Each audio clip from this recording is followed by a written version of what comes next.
নমস্কার বন্ধুরা, আপনারা সকলেই অবগত পশ্চিমবঙ্গ রাজ্য সরকারি কর্মচারীদের দীর্ঘ প্রতীক্ষিত ডিএ বকেয়া মেটানো প্রক্রিয়া ইতিমধ্যেই শুরু হয়েছে। মৃত সরকারি কর্মী ও পেনশনভোগীদের বকেয়া মহার্ঘ ভাতা বা ডিএ এবং মহার্ঘ ত্রাণ অর্থাৎ ডিয়ারনেস রিলিফ অর্থাৎ ডিআর প্রদানের নিয়মাবলী প্রকাশ করল পশ্চিমবঙ্গ রাজ্য সরকারের অর্থ দপ্তর। কি সেই নিয়মাবলী, সেই নিয়ে আমরা বিস্তারিত আলোচনা করব এই ভিডিওতে। আপনারা যদি আমাদের চ্যানেলে নতুন হয়ে থাকেন তাহলে অবশ্যই চ্যানেলটি সাবস্ক্রাইব করে রাখার অনুরোধ রইল। 23শে মার্চ 2026 তারিখে অর্থ দপ্তরের পেনশন শাখা থেকে প্রকাশিত 75F মেমো নম্বর অনুযায়ী 1 এপ্রিল 2008 থেকে 31শে ডিসেম্বর 2019 পর্যন্ত মেয়াদের বকেয়া ডিএ এবং ডিআর মৃত কর্মীদের নমিনি বা আইনি উত্তরাধিকারীদের ব্যাংকের অ্যাকাউন্টে সরাসরি পাঠানো হবে। অবশ্য এই অর্ডারটি প্রকাশিত হয়েছে 2রা এপ্রিল 2026-এ, অর্থাৎ গতকাল। গত 5ই ফেব্রুয়ারি 2026 তারিখে সুপ্রিম কোর্ট পশ্চিমবঙ্গ সরকারকে 2008 থেকে 2019 সাল পর্যন্ত বকেয়া মহার্ঘ ভাতা মিটিয়ে দেওয়ার নির্দেশ দেয়। শীর্ষ আদালতের ওই রায়ের পরেই রাজ্য সরকার তৎপর হয় মার্চ মাসের মাঝামাঝি সময় থেকে ধাপে ধাপে বর্তমান এবং অবসরপ্রাপ্ত কর্মীদের বকেয়া মেটানোর প্রক্রিয়া শুরু করে পশ্চিমবঙ্গ রাজ্যের অর্থ দপ্তর। কর্মরত কর্মচারীদের জিপিএফ অ্যাকাউন্টে এবং গ্রুপ ডি কর্মীদের সরাসরি ব্যাংকের অ্যাকাউন্টে বকেয়া পৌঁছানো হয়েছে। সেই নির্দেশিকার সূত্র ধরেই এবার মৃত কর্মীদের পরিবার বা তাদের উত্তরাধিকারীদের প্রাপ্য বকেয়া টাকা কিভাবে তাদের কাছে পৌঁছাবে তা সুনির্দিষ্ট পদ্ধতি নির্ধারণ করা হলো এই নতুন মেমোর মাধ্যমে। আপনারা কিভাবে আবেদন করবেন এবং এই বকেয়া মহার্ঘ ভাতা পেতে কত সময়সীমা লাগবে সেই নিয়ে আমরা এবারে বিস্তারিত আলোচনা করব। মৃত কর্মীর নমিনি বা আইনি উত্তরাধিকারীদের বকেয়া টাকা পাওয়ার জন্য অতি দ্রুত নির্দিষ্ট কর্তৃপক্ষদের কাছে আবেদন করতে হবে। রাজ্য সরকারের বকেয়া ডিএ প্রদানের বিজ্ঞপ্তি প্রকাশের দিন থেকে 180 দিনের মধ্যে আবেদনপত্র জমা দেওয়া বাধ্যতামূলক এবং মহার্ঘ ভাতা বা ডিএ বকেয়ার ক্ষেত্রে মৃত কর্মীর সর্বশেষ অফিস প্রধানের কাছে এই আবেদনপত্র জমা করতে হবে। অন্যদিকে মহার্ঘ ত্রাণ বা ডিআর বা ডিয়ারনেস রিলিফ এর ক্ষেত্রে আবেদন করতে হবে সংশ্লিষ্ট পেনশন প্রদানকারী কর্মীদের কাছে।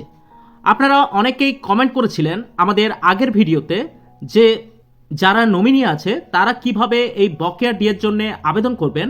আপনাদের সেই প্রশ্নের উত্তর আশা করি এই ভিডিওটি পুরো দেখলে আপনারা পেয়ে যাবেন।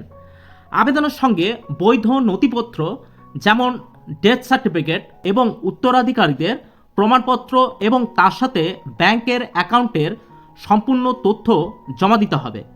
পেনশন বা ফ্যামিলি পেনশনভোগীদের ক্ষেত্রে বকেয়া ডিআর প্রদানের প্রক্রিয়াটি অত্যন্ত স্বচ্ছ রাখা হয়েছে। কি সেই প্রক্রিয়া সেই নিয়ে আমরা আলোচনা করব। প্রথমে আমরা আলোচনা করব নমিনি নির্দিষ্ট থাকলে আপনাদের কি করণীয়। প্রথমে ট্রেজারি বা পে অ্যান্ড অ্যাকাউন্টস অফিস বা সংশ্লিষ্ট ব্যাংকের কাছে থাকা পিপিও কপি বা ফর্ম এ অনুযায়ী নির্দিষ্ট নমিনিকে বকেয়া টাকা দেওয়া হবে।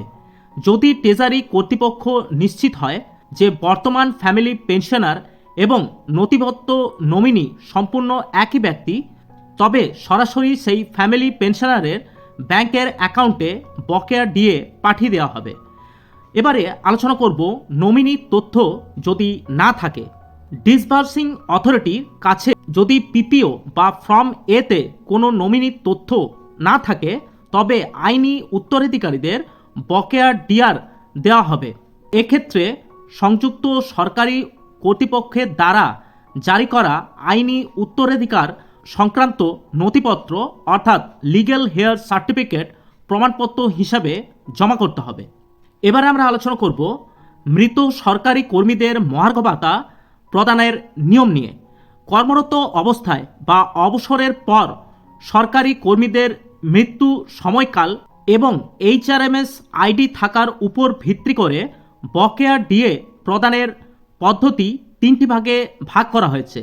প্রথমটি হলো 1 এপ্রিল 2008 থেকে 31 ডিসেম্বর 2015 মধ্যে যদি কারো মৃত্যু হয়ে থাকে, এই ক্ষেত্রে সংশ্লিষ্ট পেনশন মঞ্জুরকারী কর্তৃপক্ষ বা সর্বশেষ অফিস প্রধানকে মৃত কর্মীর নামে একটি বিশেষ এইচআরএমএস আইডি তৈরি করাতে হবে।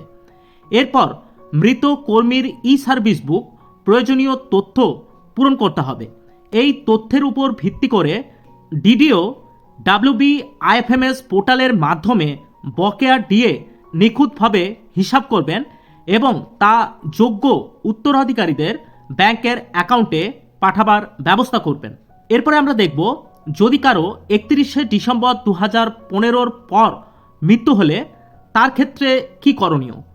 অনলাইনে থাকা তথ্যের ভিত্তিতে ডিডিও সরাসরি WBIFMS পোর্টালের মাধ্যমে বকেয়া ডিএর হিসাব করে নমিনির ব্যাংকের অ্যাকাউন্টে পাঠিয়ে দেবেন। এর জন্য নতুন করে আইডি তৈরি করার কোনো প্রয়োজন নেই। এবার আমরা দেখব 31 ডিসেম্বর 2015 পর মৃত্যু হলে সেক্ষেত্রে কি করণীয়। এখানে একটি কথা বলে রাখি, আগে যেটি বললাম সেটি এইচআরএমএস আইডি থাকলে, এবারে 31 ডিসেম্বর 2015 মৃত্যুর পর যেটি বলবো সেটি এইচআরএমএস আইডি না থাকলে সেক্ষেত্রে আপনারা কি করবেন। প্রথমে জানিয়ে রাখি, ডেপুটেশনে থাকা বা অন্য কোনো প্রযুক্তিগত কারণে যদি কোনো কর্মীর এইচআরএমএস আইডি না থেকে থাকে, তবে প্রথম পদ্ধতির মতোই নতুন আইডি তাকে তৈরি করতে হবে এবং তারপর সার্ভিস বুক আপডেট করতে হবে এবং তারপর ডিডিও হিসাব করবেন এবং পরে সেই হিসাবের টাকা উত্তরাধিকারীর ব্যাংকের অ্যাকাউন্টে পাঠানো হবে। আজ এই ভিডিওতে বকেয়া মহার্ঘ ভাতা নিয়ে যেসব তথ্যগুলি আলোচনা করা হলো, সেই তথ্য নিয়ে আপনাদের কোনোরূপ কোনো জিজ্ঞাসা থাকলে অবশ্যই সেই কোয়েশ্চেন আপনারা কমেন্ট বক্সে জানাতে পারেন। আমরা অবশ্যই সেই প্রশ্নের উত্তর দেওয়ার চেষ্টা করব। পরবর্তী যেসব গুরুত্বপূর্ণ ভিডিওগুলি আসতে চলেছে বকেয়া মহার্ঘ ভাতা নিয়ে, সেই ভিডিওগুলি পাওয়ার জন্য অবশ্যই আপনারা আমাদের চ্যানেলটি সাবস্ক্রাইব করে রাখতে পারেন। আজ এই পর্যন্তই, দেখা হচ্ছে পরের নতুন কোনো ভিডিওতে। নমস্কার, ভালো থাকবেন, ধন্যবাদ।